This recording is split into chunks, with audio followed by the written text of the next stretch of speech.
Talk Radio 600 WBOB welcomes you to Life Radio, where we ask the experts about everything concerning your home, your health, and your happiness. Life Radio brought to you by Apex Home Healthcare. And now let's join your host, John Vitas.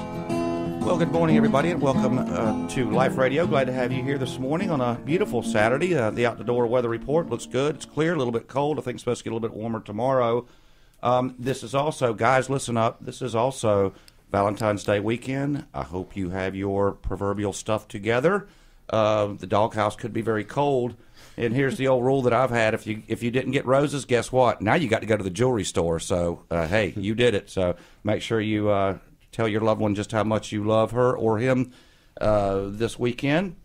I want to talk about the education system in this country, in the state, and even getting down into the Duval County area as well. I want to talk about the importance of getting an early start with your children. Folks, back in the day, the public school system, back in the 60s and the 70s, probably not very bad. But now we seem to be faced with overcrowding. We've got disciplinary problems with our children. And the United States, if it doesn't watch out, it's going to start sliding. And actually, I think it's already slidden back a little bit as it is with the education system. And folks, you can't, with the job market the way it is out there, things are going on in the world. Your education, your kids' education, that's an investment. And it's our job as parents to make sure that our kids get the best education possible. So that is what we're going to be talking about here today.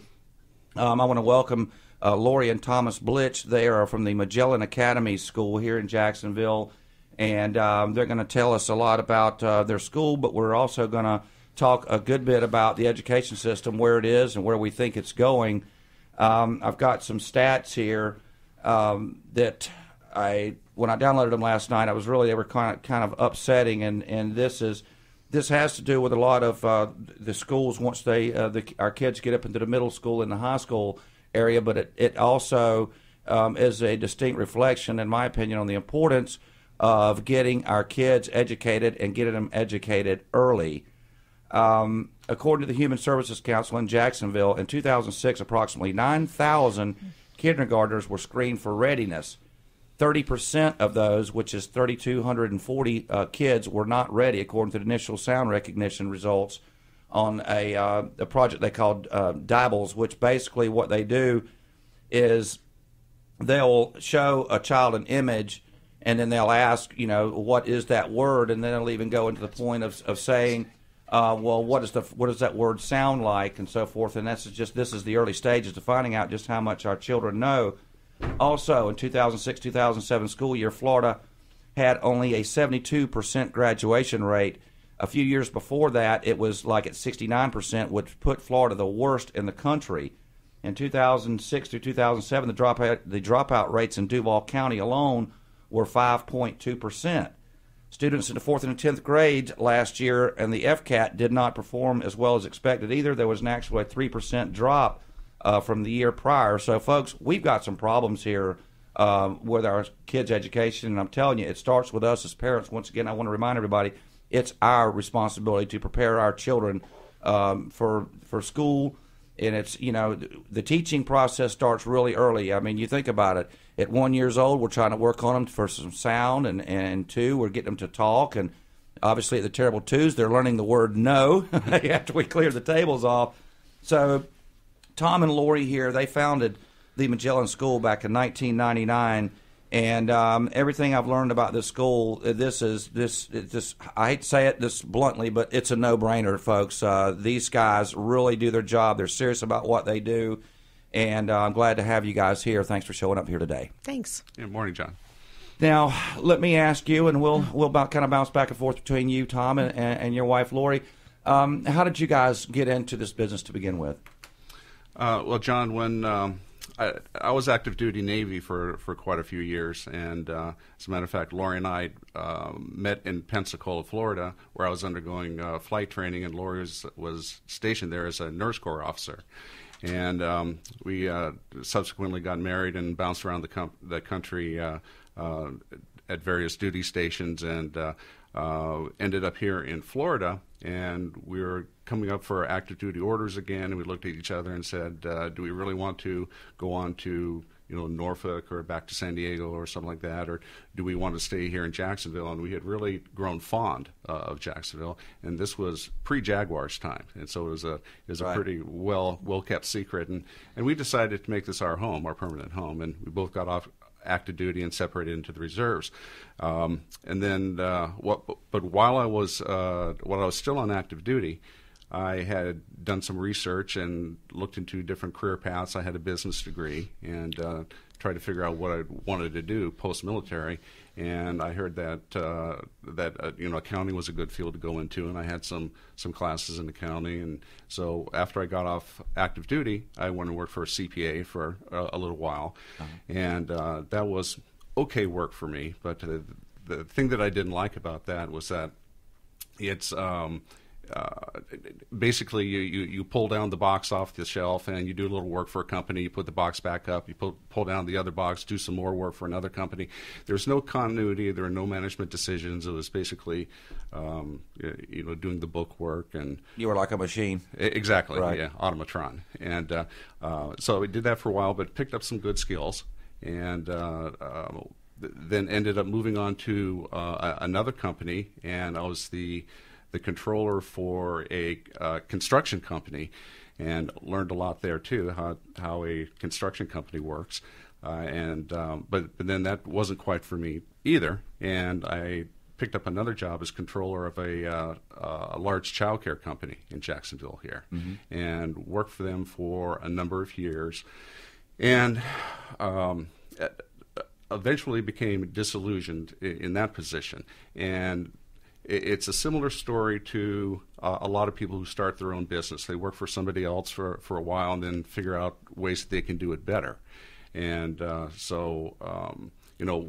one day I came home, and Lorrie and I talk about this all the time, but one day I came home and I threw down my keys in pure exasperation, and I said, good Lord, for the kids' sake, somebody has got to do this better.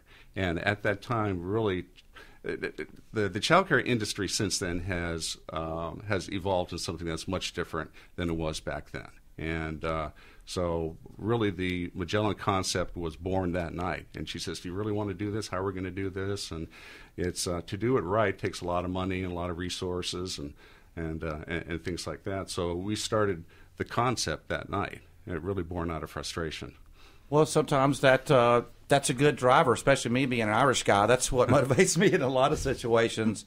We want to talk with Tom and Lorrie more about what's going on with the education system out there, and we're going to talk about the Magellan Academies. I want to thank everybody for joining us here this morning for Life Radio. We're talking about the education of our kids, ladies and gentlemen, and the importance thereof. And Thomas and Lorrie Blitch from the Magellan Academies, they are here to inform us, and we're going to go to break here in just a second. I want you to stay with us. You're listening to Life Radio on AM 600 WBOB. And now, let's return to Life Radio on Talk Radio 600 WBOB. Here's your host, John Vitas. Okay, welcome back, everybody, to Life Radio. I sure appreciate you listening in this morning. Also, a little bit of housekeeping here.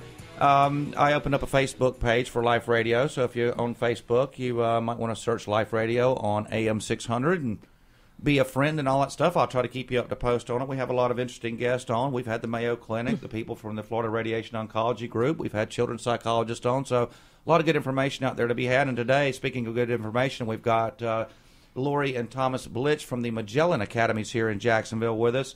And we open up the segment talking about the situation we're in with our education. And unfortunately, a lot of that reflects back to the irresponsibility of the parents. We talked a little bit about Tom before we went to break about how he got into the business. I'm going to shift this over to Lorrie because I know this is probably going to be a long-winded response you're going to give me on this. What were the challenges you guys ran into at the time when you decided to move forward with the Magellan Academies? Tell me about the hurdles you had to leap. Well, there are numerous. It's not an easy business to be in. I mean, you have Department of Children and Families who inspect you, obviously, and they have quite a lengthy inspection list. So when we did start this, I thought to myself, when my husband came home, as he said earlier, he threw his keys down. He said, somebody has to do this right. And I swallowed hard and I went, oh, my. Mm-hmm. How are we going to do this? You know, I said, we literally have to clean out accounts, you name it, that we have to do this. It's a lot of money to get in this. It's not a cheap business to get into. And to do it right, it takes a lot of money. And so I got to thinking one day, I thought, I had saw something on the internet and I read it, and it said that children are 25% of our population, but they're 100% of our future. And I thought, you know, that's so right, because these children are going to be making decisions for us one day, for all of us in this country. So you got to raise them right. You got to teach them the values. You've got to teach them the morals. You have to teach them truth. We can't teach them there's in between, it's gray, so whatever feels good to you. No, it's you got to teach them the right things now. So when we got started into this, we thought, oh dear. So we then began to think, what do we want our daughter taught? Because we had a daughter at that time who was 3 years old. And I thought, what do I want her to know? What do I want her to do when she gets older? Well, most parents are pretty much the same. And that's how we kind of got started into this. But, of course, when you first get into the challenges as far as you think when you open your doors, are people going to come? And so you have to have a good product. You have to have the faith. The parents have to have the faith in you as a company that they're going to take care of my child. Yes, they're going to do what they say they're going to do. And is my child going to be happy in the day? When I bring them home, are they going to learn the things that they tell me they're going to learn? And there's always challenges when you first do that, getting the proper teachers in there. Getting the teachers who are committed and loyal. And you do go through a few teachers when you first open up because you got to find that proper fit. And a lot of times parents see it as, oh, you have turnover. Every school has it. I don't care what they tell the parents, there is turnover in every school. Now, we have luckily put a lot of things in place for our employees that we don't have turnover. We have very minimal turnover.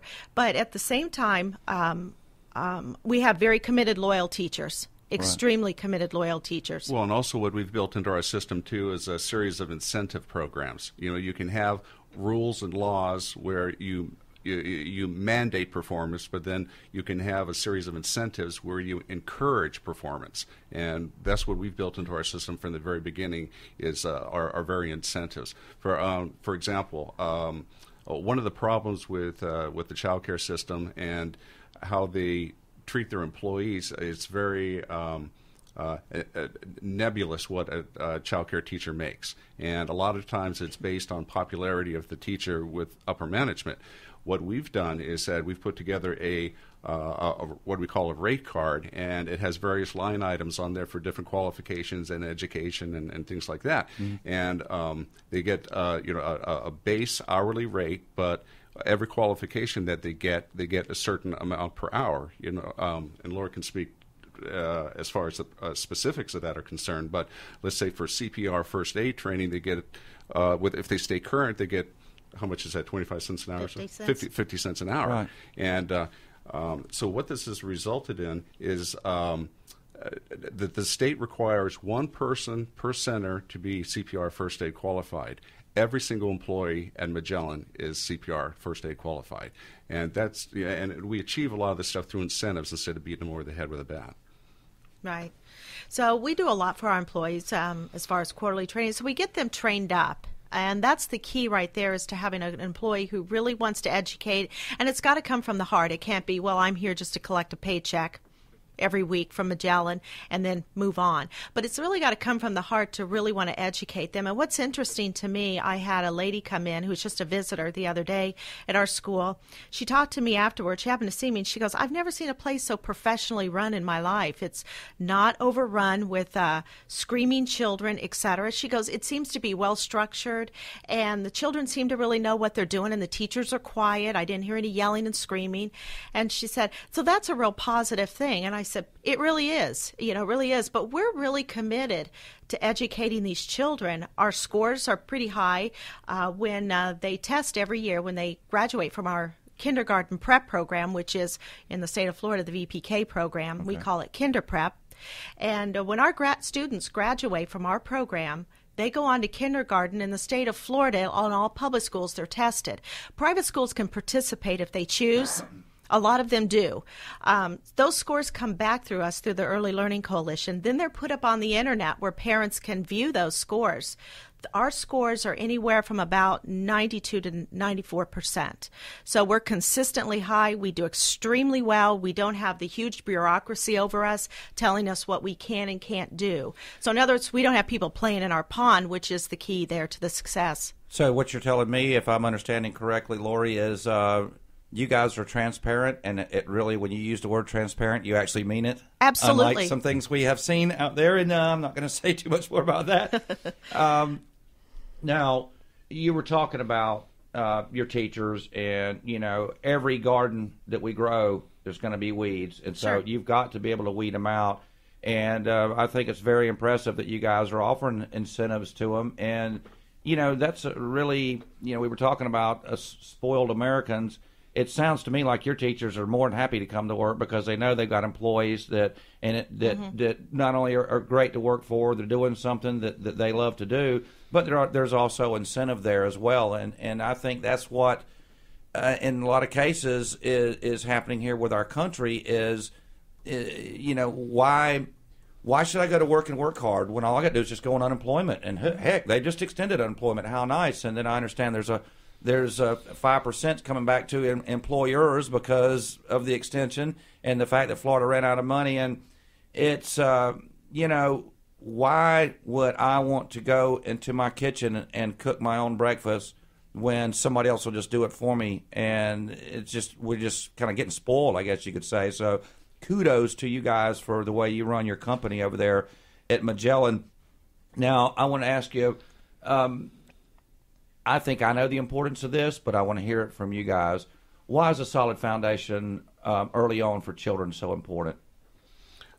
Well, in the last few years, it's through a series of studies, it's been pointed out that a foundation early on, and we're not, they used to think, you know, kindergarten, first grade, second grade, elementary years are really the formative years. But studies have shown, and we've definitely seen this through experience, that the foundation in the formative years are established much earlier than that, 2s, 3s, and particularly in the 4-year-old program. And that's why I really have to hand it to actually Jeb Bush a number of years ago, what he's done with the VPK program. And there was a constitutional amendment that was passed through referendum a number of years ago. And I think the way that it started was that people wanted a subsidy for their 4-year-olds in preschool. Well, Jeb Bush took that and said that, okay, well, if there's going to be a subsidy, it's going to be a quality program. And he put it to the legislature, saying, I'm not going to approve this thing until you send me a quality program for the 4-year-olds. And to his credit, they put together a really good package. Well, that's a good start. And I'm trying to remember, it seemed like Jeb Bush was a conservative. I don't know, maybe I could be wrong there. Now, we're seeing a lot of schools come up, private schools and pre-K and so forth. And in your opinion, what if these new franchises, what kind of impact have they had on the industry? Well, the franchises have really changed the face of preschools and childcare. Before it was there were a few pioneering ones, and I don't feel they really did a lot with their responsibility. But since then, there've been a number of franchises that have come up, and one of the things that it's done is bring the quality of the environment of the child up. You know, they're nice centers, they're clean. I don't agree with a lot of the programs that they're running, and so you know, the results of their academic efforts at the 3- and 4-year-old level, you know, I still question. But one of the things it has done is brought up the quality of the environment. Now, if you run a quality center, a large center, it can be a profitable center. A lot of these franchises have built their businesses around the profit, And if they take too much profit out of the business, the children are going to suffer. And that's one of the things that we are very focused on, is putting the money back into your business. Right. Well, it's still a long way to go. And what we're trying to do today, folks, is we're trying to get everyone to reinvest in our country, and that's going to be done through our future leaders. It's like Lorrie said earlier, 25% of the population is children, but 100% of those children are our direct future. So it is, in fact, our jobs to make sure that our children are educated. I mean, come on. We need to be good parents out there. You're listening to Life Radio, ladies and gentlemen, on AM 600 WBOB. We'll be back in just a few moments. And now, let's return to Life Radio on Talk Radio 600 WBOB. Here's your host, John Vitas. And welcome back, everybody, to Life Radio here on AM 600 WBOB. I'm John Vitas, your host, and today we are talking the education of our children and the importance of getting an early start here. So what I thought I would do is I invited Thomas and Lorrie Blitch from the Magellan Academies School in here today, because they know a lot more about this than I do. So, hey, if you don't know something, surround yourself with people that do. Lorrie, I think I'm going to ship this question over in your direction. Over at the Magellan Academies, how do you teach your children versus what the other schools are doing? What is the difference with Magellan? Well, first of all, we are academic focused. We're not your typical child care center where you come in and you're going to play all day long. You might get you might do finger plays with sign language and things of that type. It's cute, but it's not teaching the children anything. We're not a Montessori program at all. We're a very structured program, because realistically, when you think about it, when children go into either public school or private school in kindergarten, we have to prepare them for that. They have to learn to sit in a classroom seat. It can't be get up and run around and teach your peers how to do things, etc., because it's adults who teach children. It's not children who teach children. Yeah, children can look at other children and say, okay, they're doing that right. They're washing their hands, or they're doing this correctly, and learn through peer pressure. But it takes adults to teach that. So we have a pretty structured environment.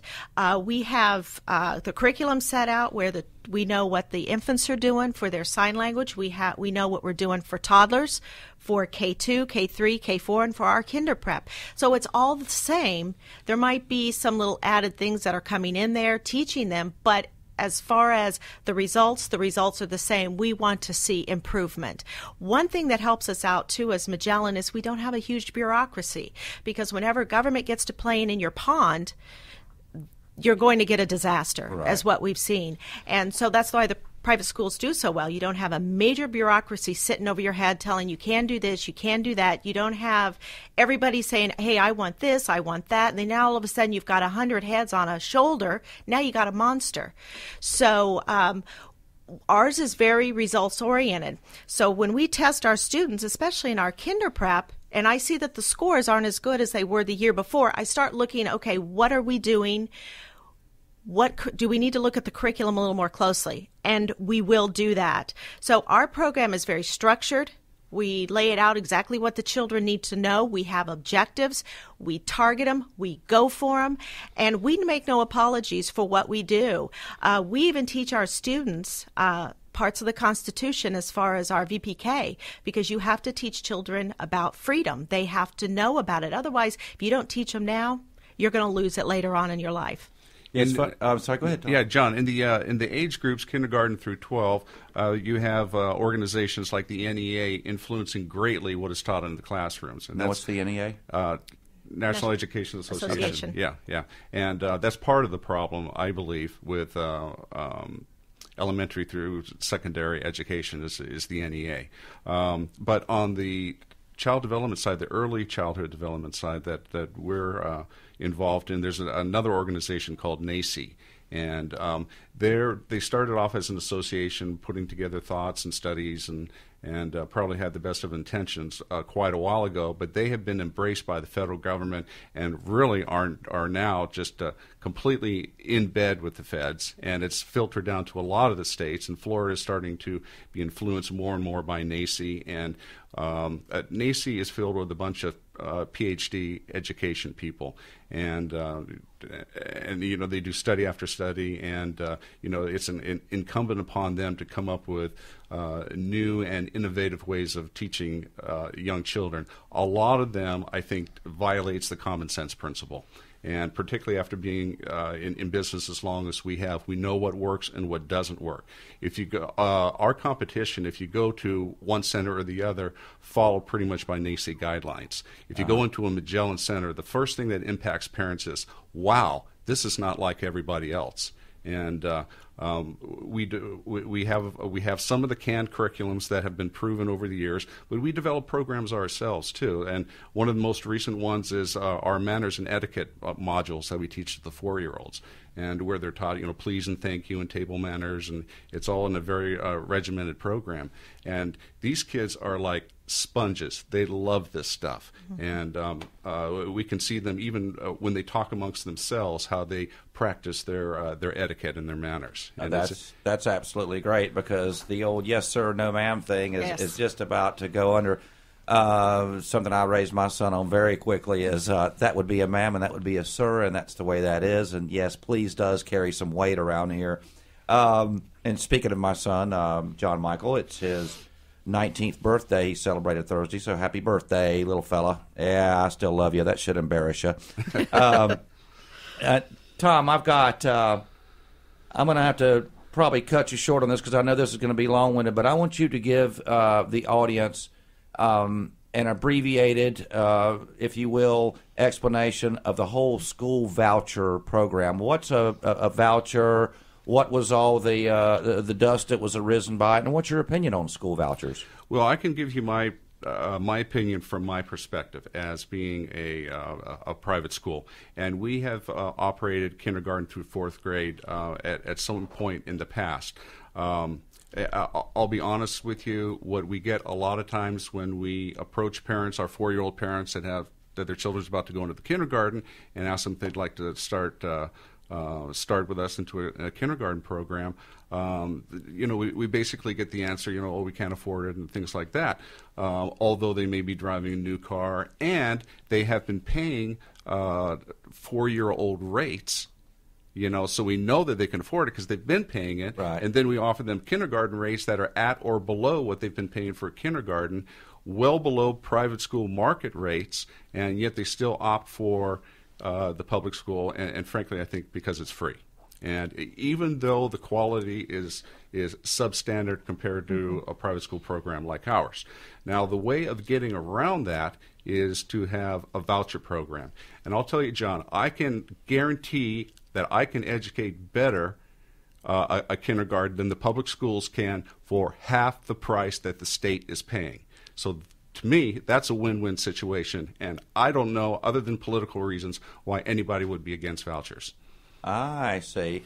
Yeah, I mean, that's pretty cut and dry. Tom, you did a great job with that. I appreciate it. Yeah, I mean, it needs to be performance based, and I keep hearing where the government wants to subsidize this, the government wants to take control of that. It's the banks, it's the gasoline, it's our schools. At one time, the schools were basically run on the state level, and I was talking to a fellow the other day, Doyle Carter, as a matter of fact. He's running for city council over there on the west side, and we were talking about the school board and all that. I said, I told him, I said, look, I know I'm not the highest educated guy when it comes to the school board thing. I said, but I'm a common sense guy. In my opinion, there shouldn't be one person on the Duval County School Board unless if you don't have a kid in public school, then you're not going to be on our board, because it's, I want my school board to be driven to educate, not driven to be reelected or have political things going on. It's funny that I think it might have been even Charlie Chris. I can't remember. It might have been Rick Scott, but they were talking about how the schools were needing more money, need more money for this. And, I guess I don't know what happened to the lotto. I thought that was supposed to help us out a lot. But his response was quite simple. He looked over there across the river and he goes, well, why is your school board building on prime riverfront property in downtown? You might want to sell that. Well, not only that, John, was interesting. But down, we live out by the beaches there, and the closest public elementary school to us is Alamocani there.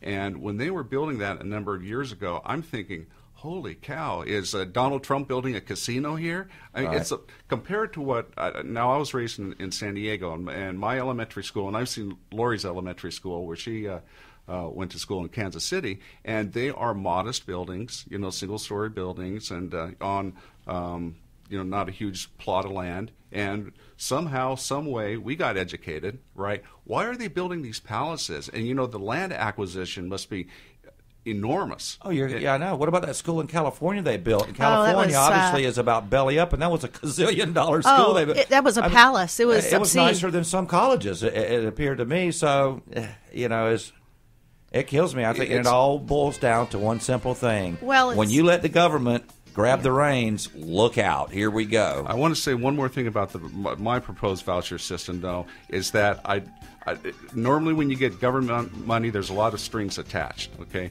If I'm going to accept vouchers, I want it to be results-based. Test my kids, we will perform. Right. We're here to prove ourselves. We're not here just to blow smoke up your skirt. The numbers don't lie. Ladies and gentlemen, this is getting real heated, and this is the way I like it. It's education time, and we're talking with the Thomas and Lorrie Blitch from over the Magellan Academies. And I want you to make sure you get on over to their website. It's MagellanAcademies.com, if I'm not mistaken. And we're going to talk more about their school when we come back. You're listening to Life Radio on AM 600 WBOB.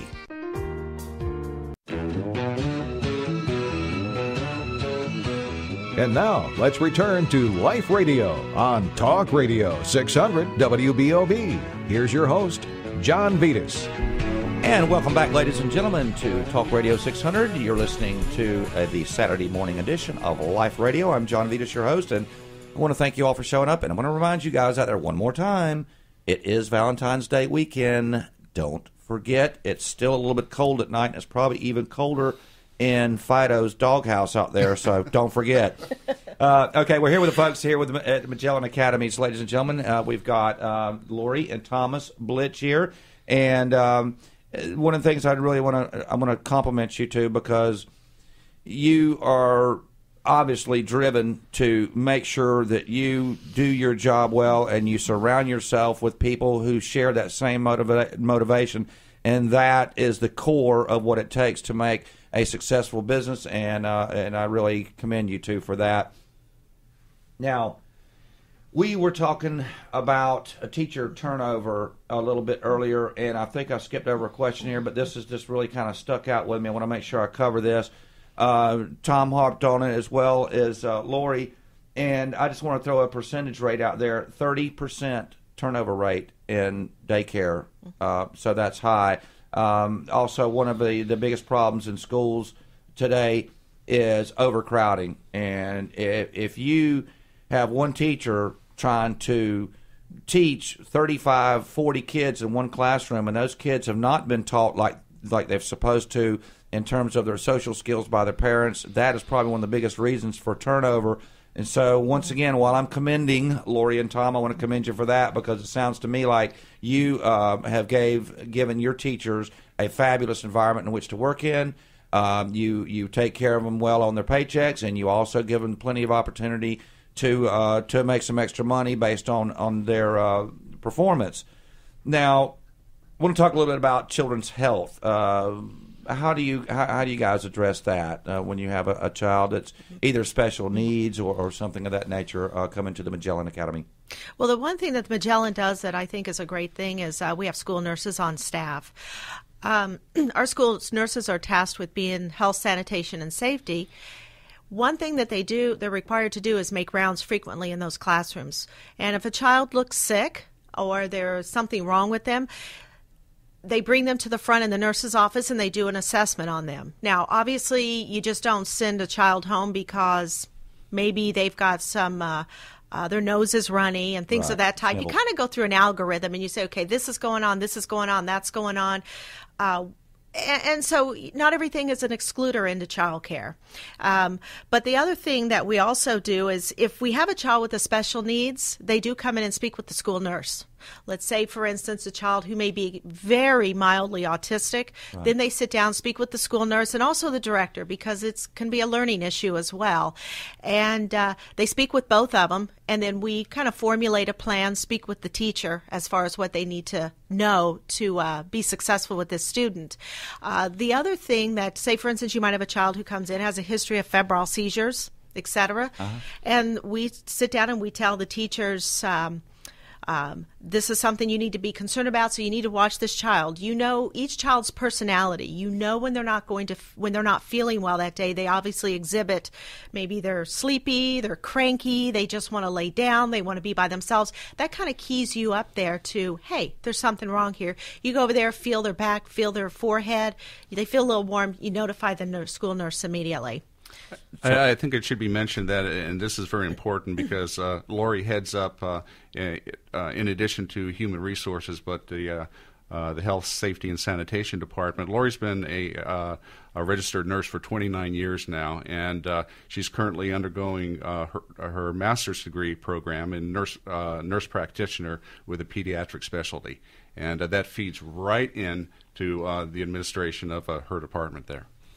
And I don't know any child care centers. I'm sure there are some, but they're extremely rare, that have school nurses there. Right. And that's a big plus for the Magellan Academies. Ladies and gentlemen, I wanted to get you to go over and check out the website. It's MagellanAcademies.com. And it's basically, I think your motto basically is Christian academic excellence since 1999. So this is obviously not your first barbecue. I can really appreciate the fact that Thomas started the Magellan Academies because he was just quite fed up. And I'm telling you, folks, as an Irish guy, man, you get us mad if we point that energy in the right direction. Look out, things are going to get done. And it sounds to me like that's exactly what Thomas and Lorrie have done. Now, I'm getting down to about the last 6 minutes of this program today here, and this is great. We're going to have you guys back on. Let's do some infomercials. I know everybody loves the infomercials, but these people are nice enough to come on to my show and educate.